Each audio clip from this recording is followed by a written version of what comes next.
Hi! I've been wanting to do this for a long time, but finally I gathered the courage and the motivation and the drive to hit the record button and here I am.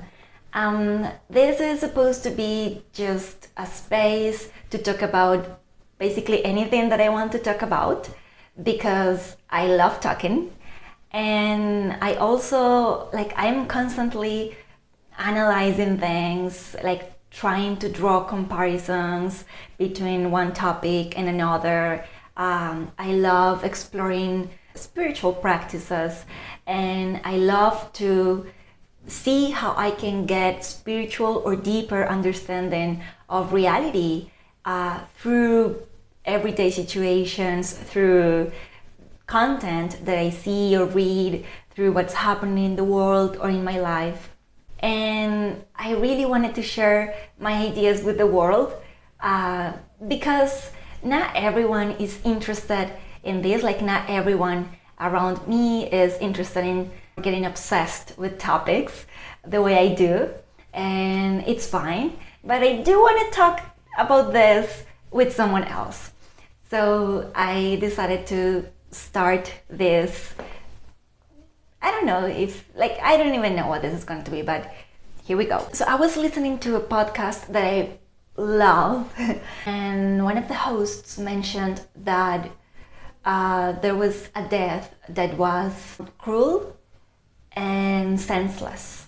Those are very common expressions. Those kind of expressions are often used in contexts in which you want to make evident that something is not right. However, I find a problem with those expressions, and it is that if you think that a death, not so a death, a killing, because they were talking about a killing, a murder.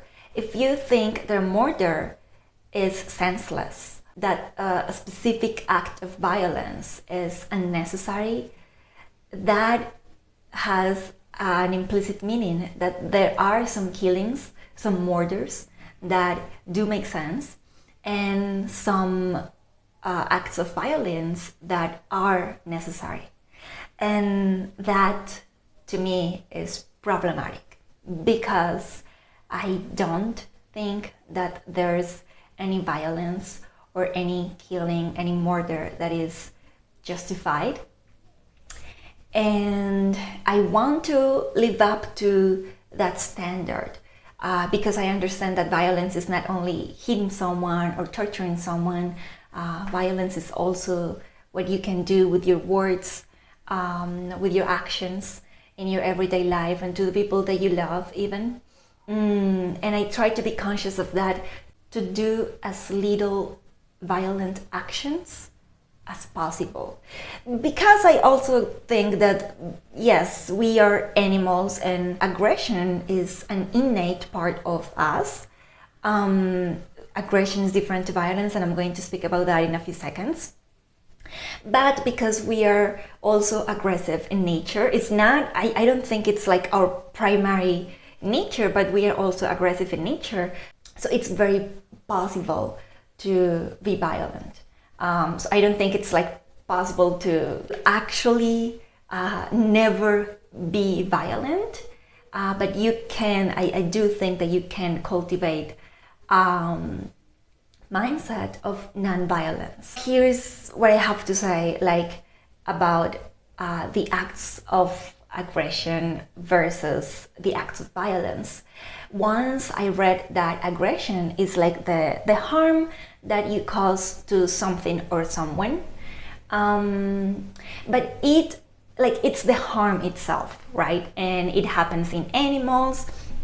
It of course also happens in humans. It is not intended to get to a farther end, it's not part of a bigger strategy, so to say.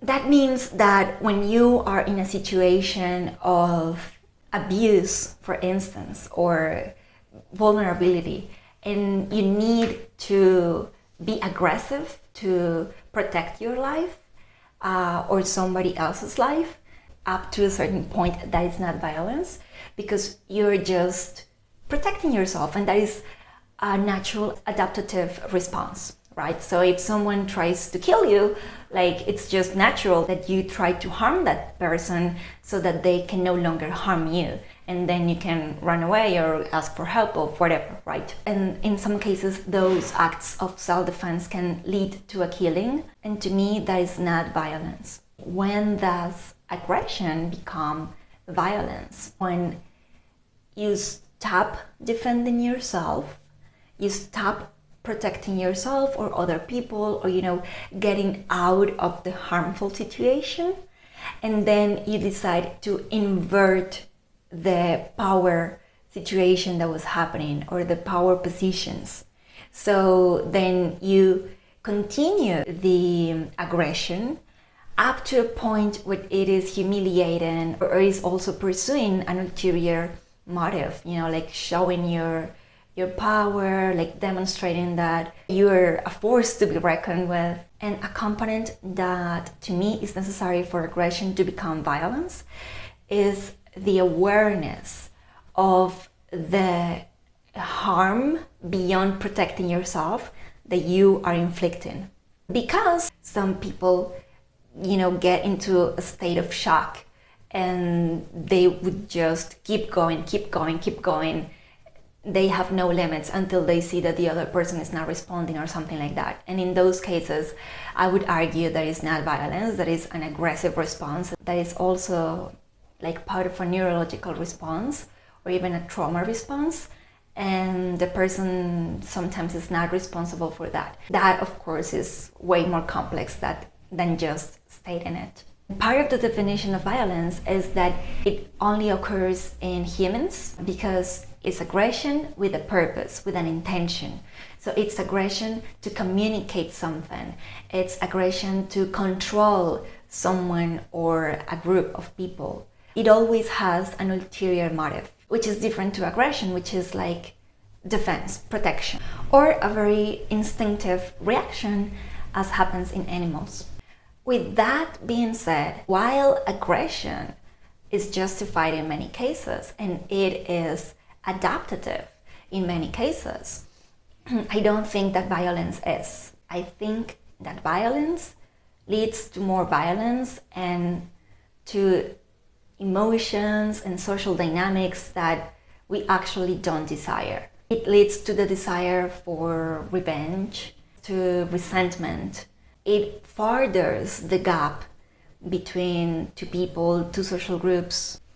So talking about killing or murder in a context of violence, when killing has a specific purpose, my beliefs, what deeply resonates in my heart, is that it is also never justified, not even if it's within a legal or justice system, and not even as punishment for a very grave crime. However, I know that this is complex, and I am also speaking from a place in which I've never experienced something like the torture of a loved one, or the murder of a loved one, or the sexual abuse of a loved one, and not me either. It's easier for me to say those kind of things because when these actions touch you personally, of course it becomes difficult to create space in your heart for compassion and love and forgiveness. And also, it's not an obligation. If you suffered those things, or someone in your family, your loved ones suffered those horrible acts, you're not in the obligation of forgiving and experiencing love and compassion and all of that. Like, the only thing that you need to do is feel whatever you're feeling, and get the support that you need, period. And it's not even an obligation, it's what you need, period. So of course it's super easy for me to say that. So that's what's deep in my heart, but then of course my mind comes with all sorts of examples. And I do think that there are some people in the world that are harmful to other people and that cannot be corrected. That is the case of people with very serious mental illnesses. That is the case of serial murderers and serial rapists and those kind of people.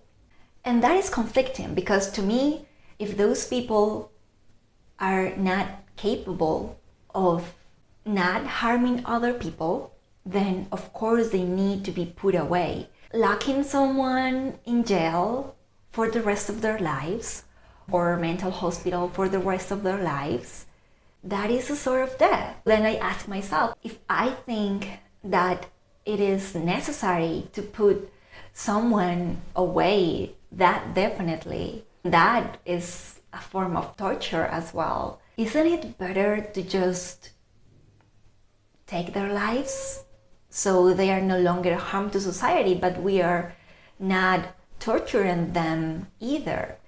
Because that to me is a tricky part. When you torture someone because you think they deserve it, how are you different from someone that kills or rapes just to prove that they are in control or that they have power? And while of course I don't have the answers, and whatever I'm saying here is not definite, I don't think is the correct answer. I might change my mind in a few weeks, a few years, a few minutes, but I do think that these kind of questions are relevant to us as humankind. I also think that if we act compassionately, even if in the most difficult situations, that can only lead to a better world. This is why it's important to cultivate compassion and to have people in the justice system, and to reformulate our justice systems, and to have people there that they are not biased, but that they can also have a broad perspective, that they are not analyzing the situation, the punishment or the consequences, like the reparation measurements, that they are not analyzing that just from one point of view, that they take into account what is best for the victim, right? Like our justice system and the legal system and systems, because I'm not talking about one country specifically, they do not take reparation to the victim into account, let alone reparation to the aggressor. They only see punishment. While, as I said, I think that some aggressors are not capable of correcting their actions and taking responsibility of their actions. I don't think that that's majority of the cases. I think that those are a few cases compared to 7-8 billion people that we are.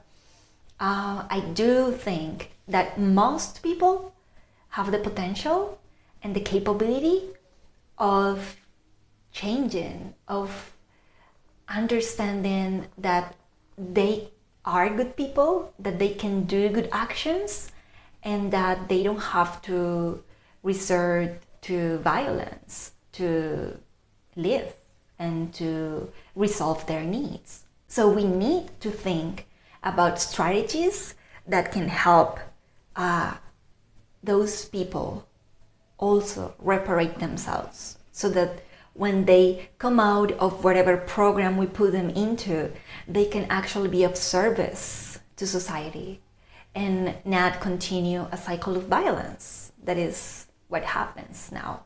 Part of that necessarily requires compassion to the aggressor. I didn't expect to go into like restorative justice. To me, there is no necessary violence, no meaningful violence. To me, all violence is meaningless, or more than meaningless, it has no benefit. And about killing, I'm not so sure yet. Like definitely in the context of violence, like having control or demonstrating superiority or something like that, I don't think is justified. What makes me think is in those cases of those people that are definitely harmful to society and do not have the capability of rehabilitating themselves. I hope that this is food for thought. Let me know in the comments what you think. I receive any comment as long as it's respectful. I'm interested in creating conversation, not just talking here by myself, which is what I do all the time. Thank you so much. See you next time.